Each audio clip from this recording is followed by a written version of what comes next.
You're listening to the globally ranked, award-winning The Leadership Enigma podcast hosted by me, Adam Pacifico. Well, that's a different way of introducing things. And I want to ask you please to check out the YouTube channel now. There are over 170 videos on it. It's growing great guns, but we need you now please to like and subscribe. We are deliberately building the community so we can build the experiences that we can actually bring you. So this episode is powered by Heidrick & Struggles, a premier provider of global leadership advisory and on-demand talent solutions. And in part, that's because of my good friend Mark Watt, who always is the super connector and passed me this particular guest. And as always, I'm looking forward to having this conversation. And interestingly, I'm going to frame this conversation in the challenge that I'm having in relation to what will be the title of it, because there are so many key elements that will fall from it. We'll talk about being a female leader. How about a young female black leader in corporate life? How about the fact that the human being sometimes gets in the way of our desire to be the human doing? How about the power of insecurity? How about the vulnerability element? Or is it a stigma of vulnerability? I don't know. We're going to explore all of these because Sane Ngidi has very kindly agreed to come on the Leadership Enigma. Trust me, you don't want to miss this episode. Come back to me straight after the break.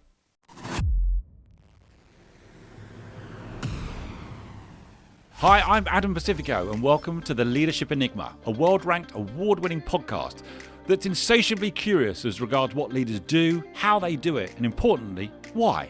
We'll delve into the human doing, but even deeper into the human being and the power of human-centered leadership to drive sustainable change.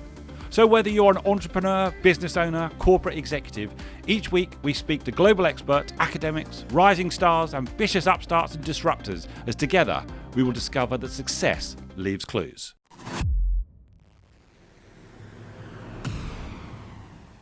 Sane, it's a huge and warm welcome to the Leadership Enigma. How are you?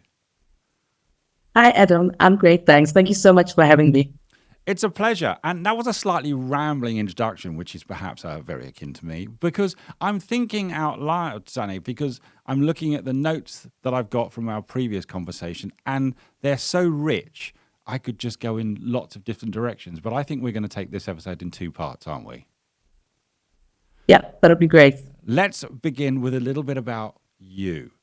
Would you tell the listeners and the watchers a little bit about your background? Yeah, Adam, I think I'm incredibly proud of the career that I've built, and that really comes off of the backdrop of my parents. I was raised by a strong Black female who worked incredibly hard to build the life that she did for all of us. And one of the key sentiments that I took away from a very young age was that you have to work really hard and be appreciative of the gifts that you have to be successful. And that really has paved the way for what my career is at the moment. And so coming from a context where my parents had very little, they worked really hard. My mother was started as a social worker, then became a guidance counselor, then built her first ever Black-owned recruitment agency, one of the few female Black-owned recruitment agencies. My parents were able to afford me great education. And so that kind of became the grounding of who I am. I studied industrial psychology, became an industrial psychologist, and entered the corporate world. So entering the corporate world, one of the things that sticks with me is noting that I'm one of few for being female, one of few for being Black, and one of few for being young. And that's kind of been the core of what my corporate experience has been up until now. Now, when you talked about that very modest beginning, was that in South Africa? Yes. So originally in Durban, yes, which is a nice small coastal city. Yeah. And having completed my matric, I do what most South Africans would do, which is leave Durban, which is the small town, and move to Johannesburg as the city of gold, where I've been since, and really just trying to make it, I guess. And where are you actually working now, location-wise? Now I'm located in Joburg. I still consider myself a Durbanite, even though I've now been officially in Joburg longer than I've been in Durban, but that is still my core. But I'm based in Johannesburg now. I want to come back to the theme, Sane, in relation to, as you say, young Black female. And it's so easy to categorize people. And I think we actually almost in some ways, we over polarize, don't we? As opposed to saying, how can we bring us together? How can we actually bring together the human element? But I understand that we see how we're different and we see how we fit into certain boxes. And at times, I'm going to say it's not helpful. Would you agree with that? I think 100%, Adam, it's to your point as to whether it's building us together and we're progressing, or whether it's holding us back, because it based on your perspective and how you anchor your views, it could go in either direction. Sometimes it does serve us to focus on what our differences are, because that's the allyship it builds for us. It's also a way in which if I look at my women's networking circles, those are the women who are fighting for rights and opportunities of other women. So in those instances, calling out the fact that we are female is what unites us in fighting for different causes. On the flip side of that, I can talk to testaments in my own career and other women's careers where they can call out white males who've been very instrumental in driving their careers. And there, it's a united front in terms of how we all contribute to transformation. And diversity, equity, and inclusion is about the melting pot of all of us. So I think, Adam, it's about the perspective, the approach, and how you're applying it that matters. And I'm always oversimplifying things, Sane. And so in some ways, you're right. To understand that difference is to embrace the diversity of thought and, as you say, the power of allyship. But I also think that sometimes in a world that overly polarizes, then it's creating difference for the sake of difference and for the sake of, in some ways, arguing that people can't get together or they can't understand or they can't have that allyship.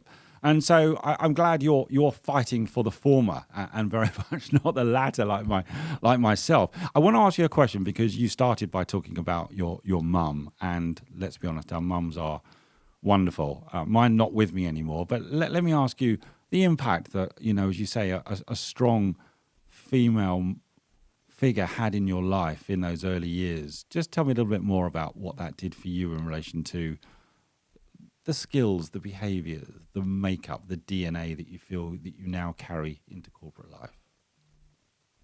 So, Adam, I think when we grow up, we have a notion that we don't want to be like our parents. And the more I look back at my mother and I look at my life now, I think I've pretty much become her.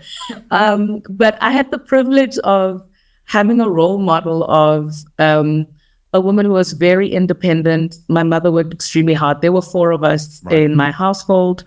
And with the passing of her brother and his wife, my mother took on 4 other kids. So I grew up in a huge family.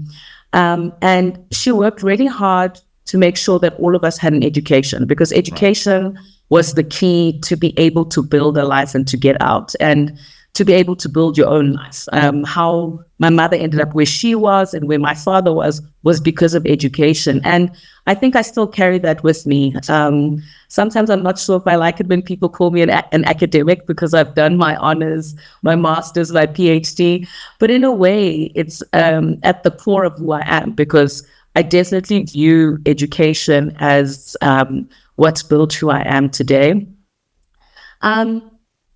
The notion around women being able to also step into spaces and environments that aren't necessarily or have not traditionally been open to them is also something that I learned from a young age from my mother, to say you can pave the way for others, and you can step into rooms and environments that you've never been in. And ironically, in the way life works out, my first role that I actually got leaving university was an internship at one of our national broadcasters.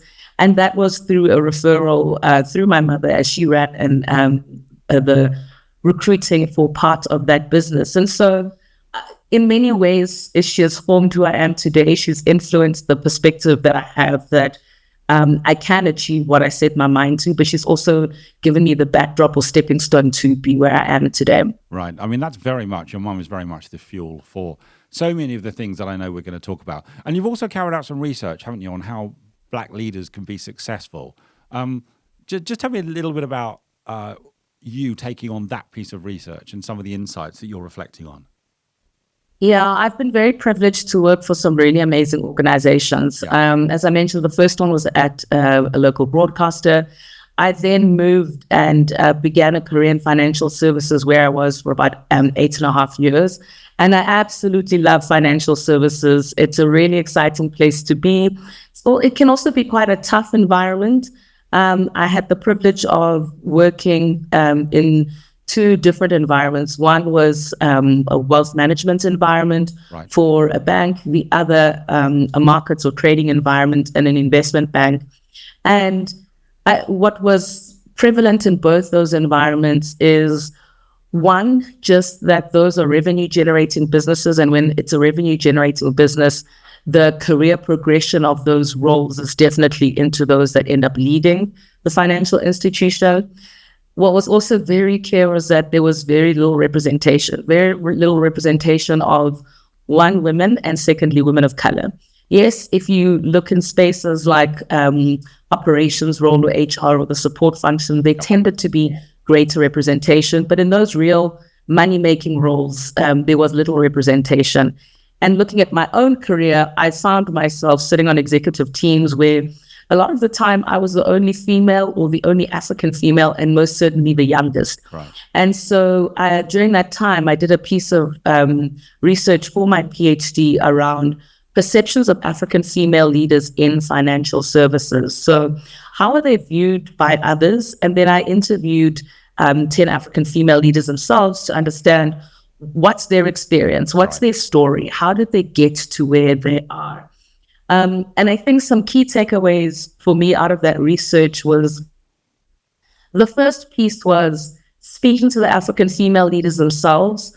A lot of them spoke about not being ready for the next move or not feeling worthy for a role or opportunity. And that really resonated with me. I mean, one of the leadership roles I ended up in wealth management, I didn't think I was ready for that role. I had somebody approach me and that's why I ended up applying. So that really resonated, this sense of insecurity or perhaps I'm not worthy or I'm not ready for the role. Whereas they had coaches or mentors or managers who saw the potential in them and encouraged them to step into that role. And many of them actually speak about how, because of that, when they are in career transition phases, they make sure that they do have a coach or somebody to help them with that processing. And to our earlier conversation, Adam, a lot of that was white males who said, I will make sure that you have that opportunity. I see potential in you, even if you don't see it in yourself. That's the allyship again, isn't it, Sane?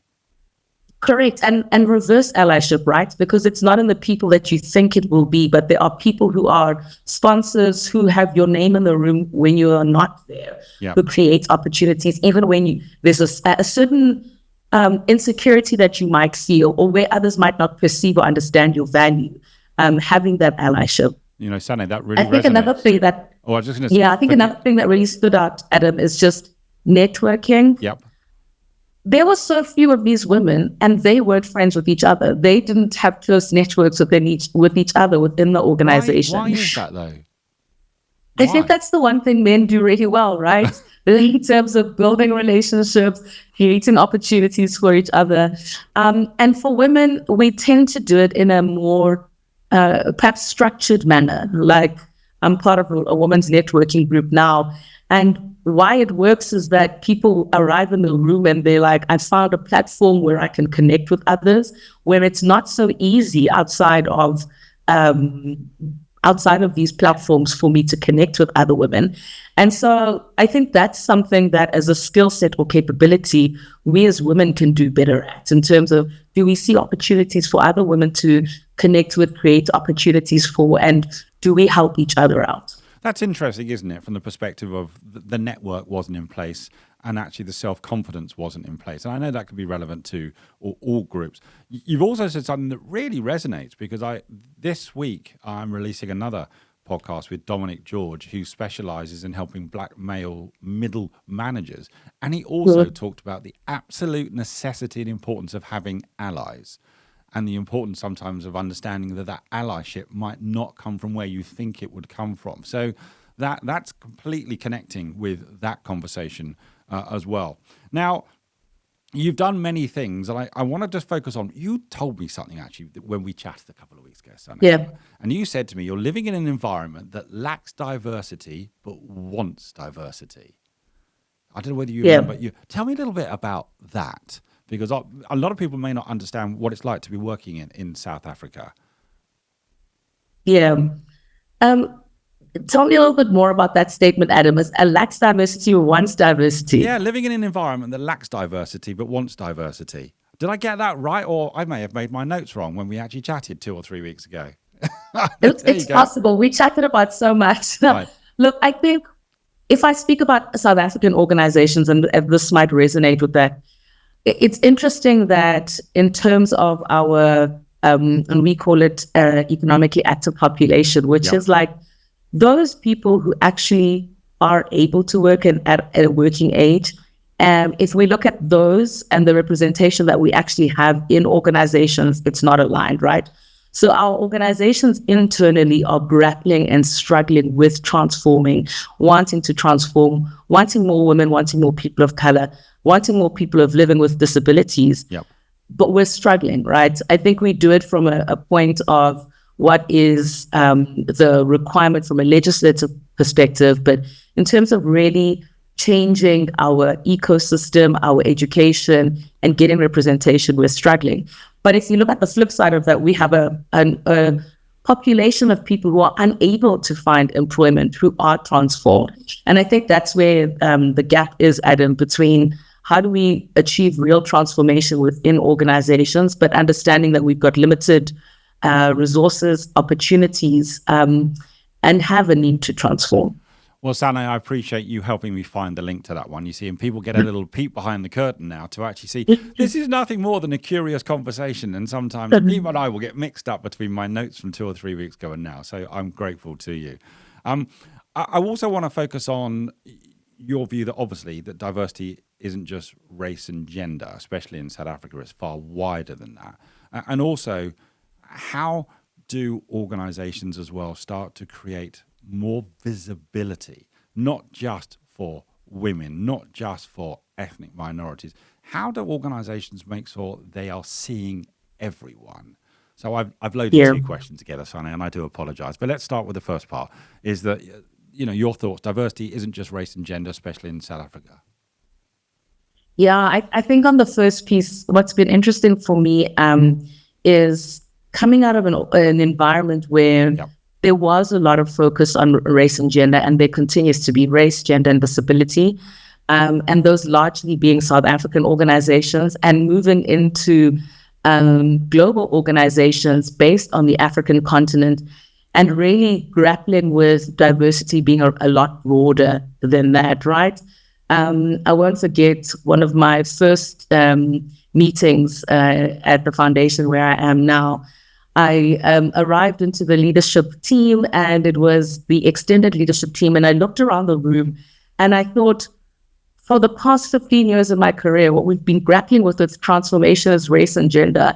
And I'm in a room that is 90% Black, 50% female, and that isn't the transformation. That isn't the diversity in the room. The diversity in the room is around the skill sets that exist, the countries that are represented, the breadth of the expertise that sits within in the room. And I think working within the multinational context, even some of the work that I was exposed to whilst at Hydrick and Struggles, has just really broadens your view of what diversity, equity, and inclusion is beyond race and gender. Yeah, that really pulls out the theme, doesn't it, about diversity of thought and diversity of experience, regardless of some of the categories that we all know and speak about. Help me a little bit about organizations. Any advice for organizations to make sure that they are seeing everyone? Everybody is visible to them. Any thoughts on that in the work that you've done, the experiences and the research? I think the core focus areas is, it's the carrot and the stick approach, right? When there's the stick, organizations comply. They make sure that they have an employment equity plan in the South Africa context or in other environments. They're meeting whatever the quotas are in order to have the license to operate.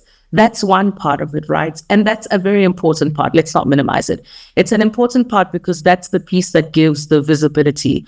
We want to look up and see transformation at the leadership level. And that is the most critical level, because we find that at the junior and middle management level, it is a lot easier to achieve transformation.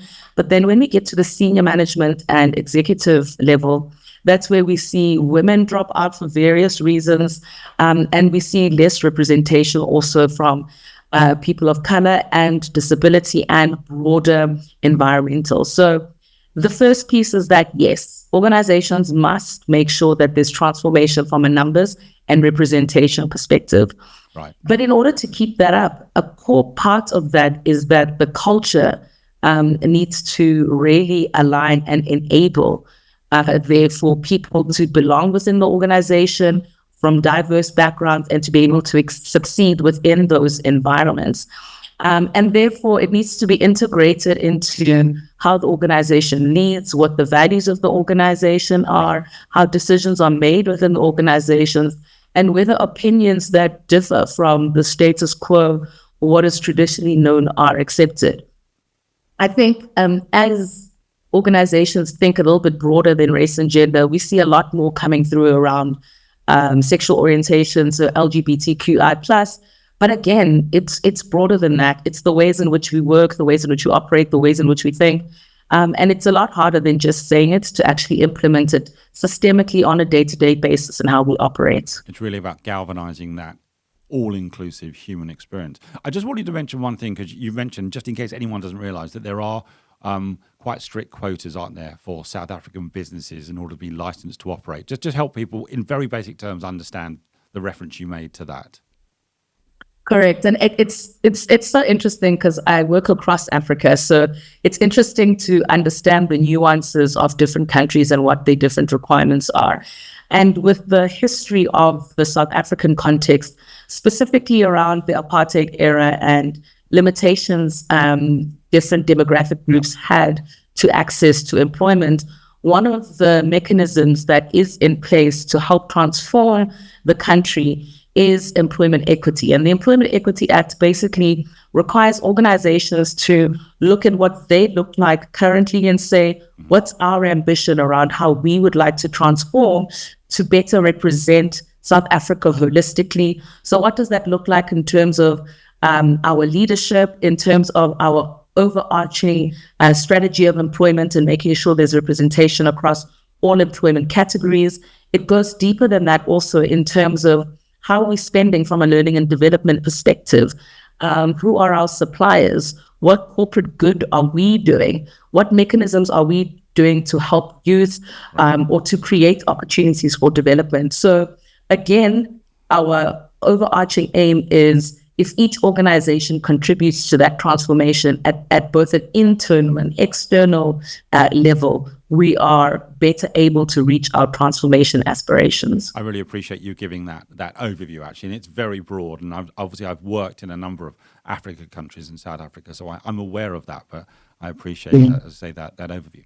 Now, I know you worked at Heidrick and Struggles as well, which is where I am at the moment. I'm very grateful to our good friend Mark Watt for recommend. He has become a little bit of a super connector, by the way, as regards guests on the show. So I hope he's listening and watching.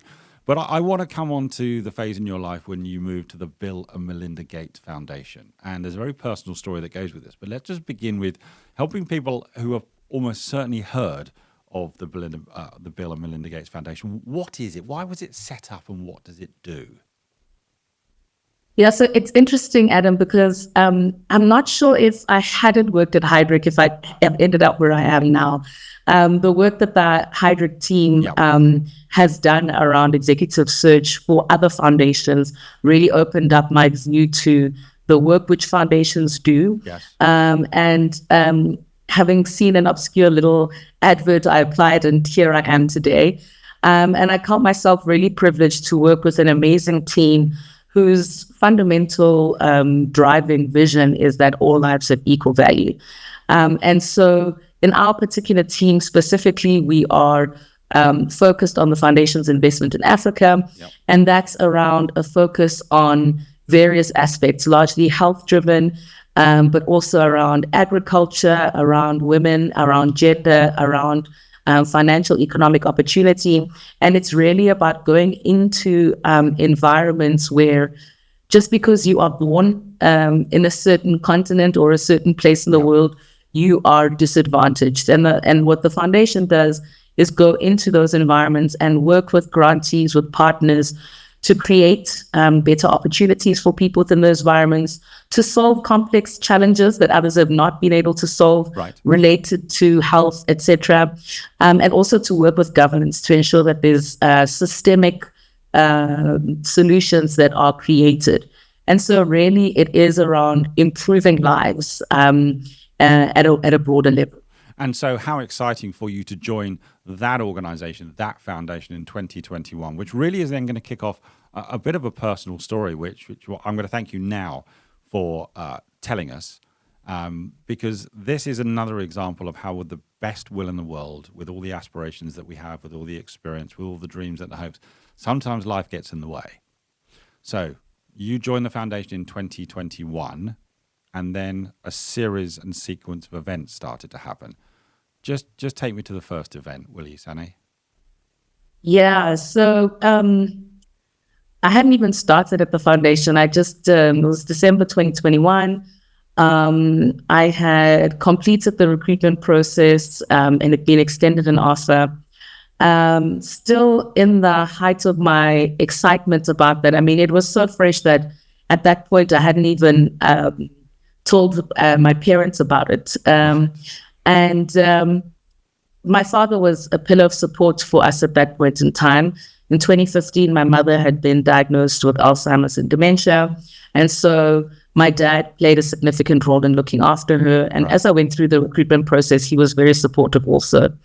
And we got a call that week that my father had not been well. On the Friday, he got hospitalized. My sister and I were still planning to go to Durban. And then got a call from the hospital that my dad had passed away. It was a very difficult time for me personally. It just, taking a step back, I think I'd spent from 2015 until then preparing for my mother's death. When you live with somebody who's got Alzheimer's and dementia and you start to lose parts of them, that was something that we expected. But my dad's death was completely unexpected. And I think what unraveled after that, when we found out more about what had happened, is that he had had prostate cancer previously, and then had told us that he was in remission. But when my sister and I went to go see the doctors, we found out that my dad actually knew he was dying, and I guess had made the choice to save us from going through that, and had gone through that alone. So that was, in a way, a bittersweet start to what was a really exciting time. But I always say extreme gratitude to the foundation, because I hadn't even joined, and already they had paid condolences and had chipped in on me. So that was just the start of knowing I was going to the right organization. How old was your dad, Sane, when he unexpectedly passed? Yeah, that's a great question, Adam. My dad was 70 at the time. Yeah. And ironically, my mom and dad were both born in April. My dad on the 27th of April, my mother on the 29th of April. Right. And that year, in 2021, we actually had a 70th birthday party, and everybody went to Durban, which isn't something we'd ordinarily do. But I mean, I guess that was the stars aligning that we got one final celebration with them. Right. I know what it's like to lose a parent, unfortunately, but the story is starting there, really. So your dad has unexpectedly passed away. The foundation is already being terrific, and you haven't started. Then there's the next event, I think in Feb of 2022. Yeah. So in February, my aunt fell ill. So my dad is one of four. Yep. My aunt is only sister. She fell ill in February. She had health issues for a while, on and off, but it was still a surprise in that it wasn't a time when she had been severely ill, and my aunt passed away. And so that was 2 months later, and losing my aunt. I think what was also ironic is I was one of those people who was blessed that up until then hadn't lost either parent, although my mom was ill, but I hadn't really lost aunts and uncles severely. You know, I have family around me who have lost a lot. So prior to that, I'd counted myself blessed. But yeah, that was the tsunami. That would be 2022. Yeah, because then take me on to April 2022. Yeah, April was tough. So just a little bit of context is that in Durban at my parents' prior home, my parents lived there. At some point, my grandparents lived there before they passed away. My uncle stayed there with my parents. And so in April, my brother called us in the evening, video called us. There had been a vagrant in the family yard, and my uncle had been stabbed. And my uncle hadn't been keen to go to the hospital at that point. I don't think they understood the severity. They understood the severity that he had to go to the hospital, but not the severity of what it really was. So we were trying to convince him to go. By the time the ambulance got there, he had passed away. And so that was 3 out of 4 siblings in just a very short period of time.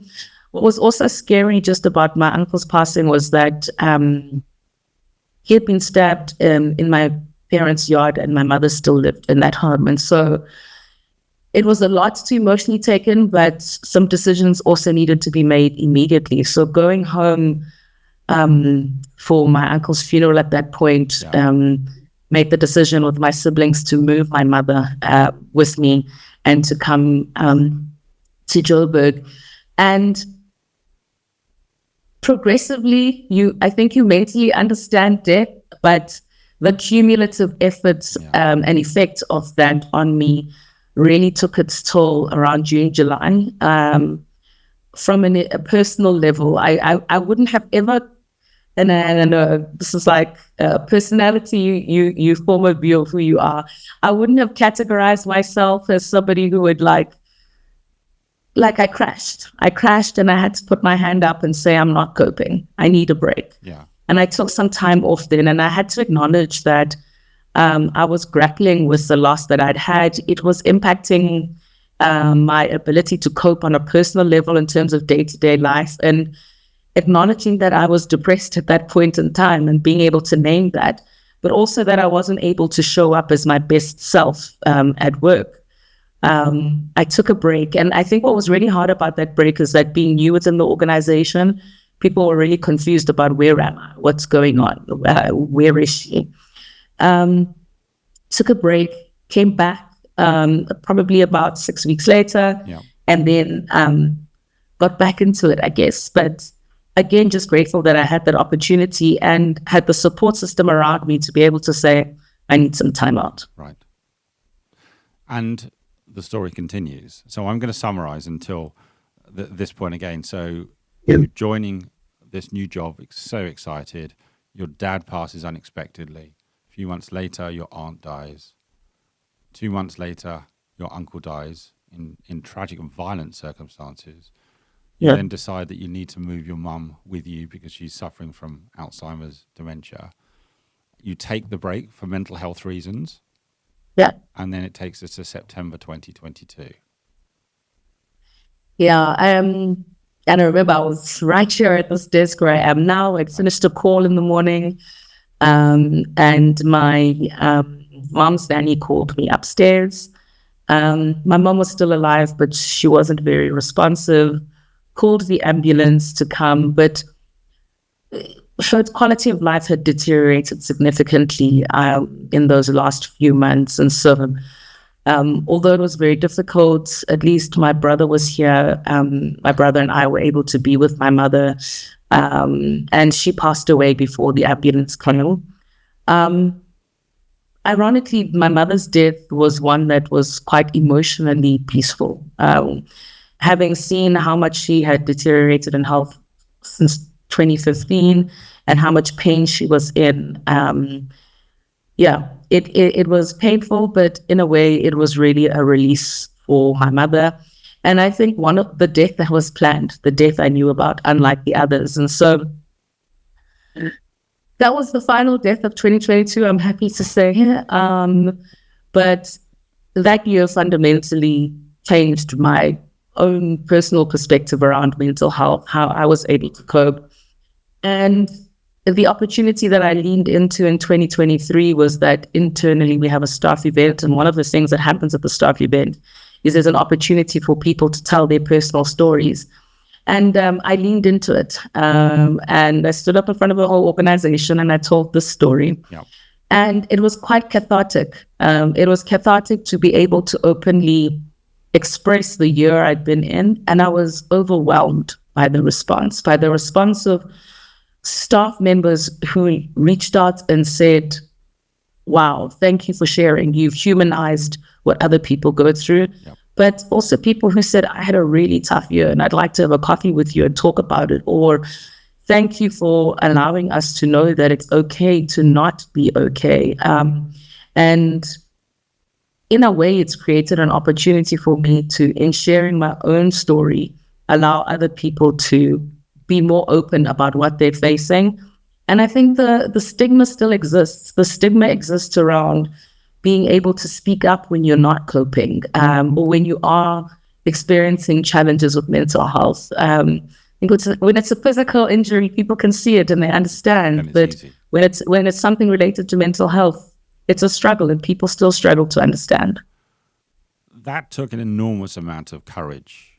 I think it was Ignite, the event that. Yeah, it was Ignite. Yes. What was the deciding factor for you that you had? I don't even know how to describe the year that you've just described.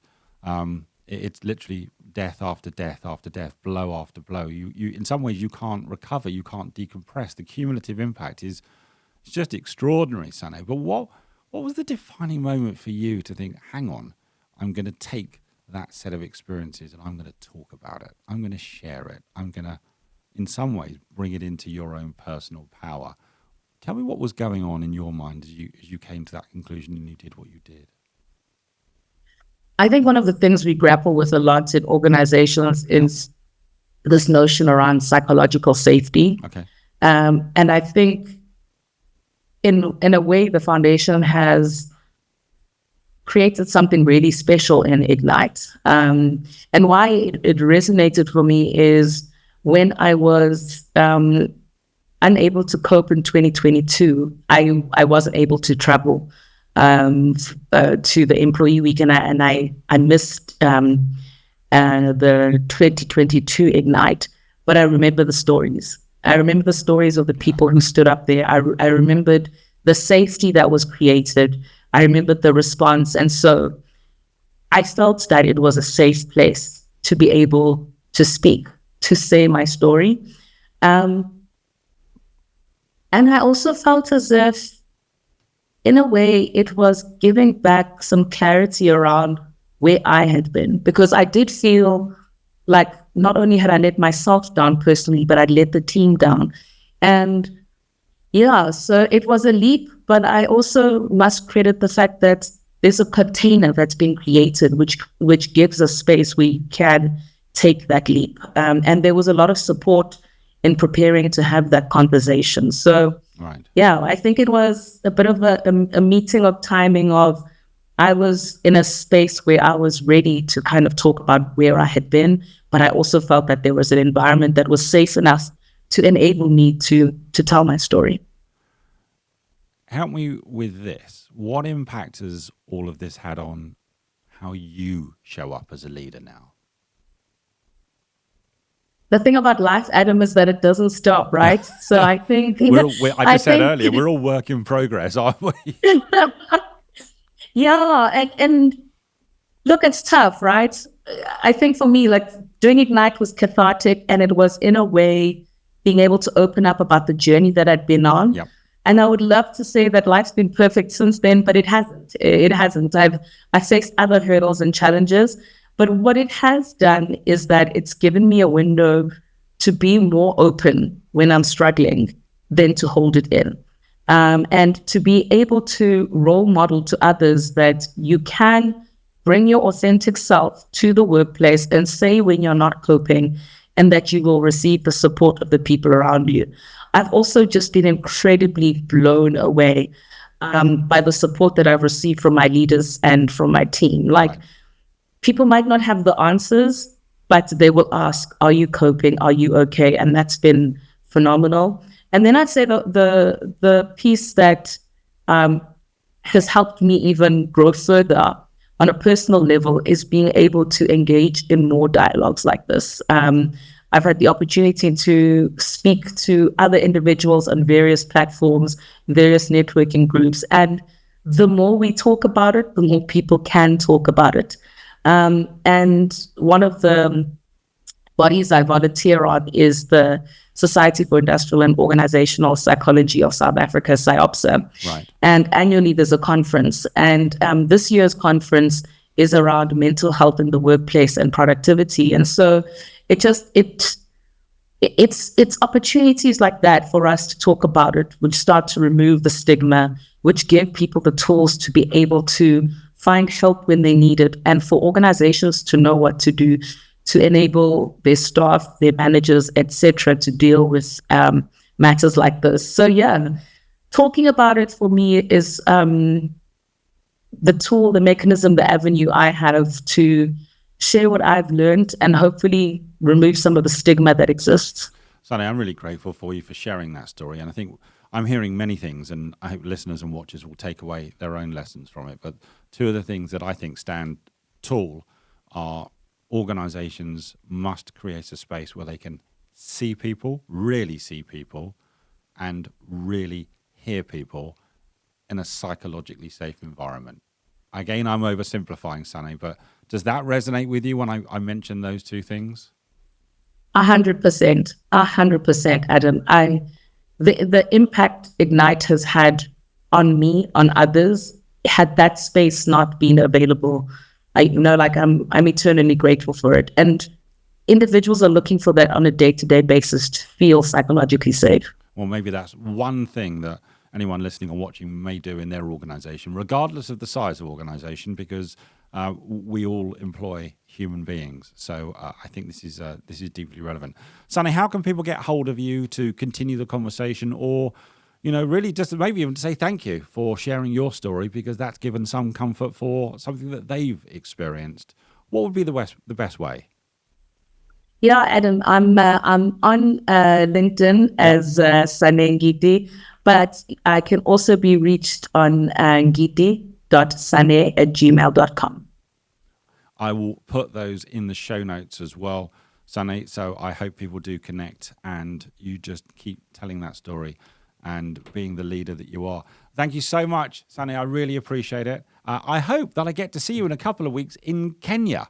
If the stars align, that may actually happen, mightn't it? So that would be lovely. Yeah, ironically, Mark and I keep missing each other in Kenya. I'm not sure how that can happen so many times. So I really hope that this time we do link up. Well, I'm going to tell Mark, we're going to send you those dates, and we're going to do our very best to try and make sure, as I say, the stars align. Sane, thank you very much indeed for coming on to the Leadership Enigma. Absolutely brilliant. Stay in touch. Take great care. Thank you so much, Adam. I really appreciate it. My pleasure.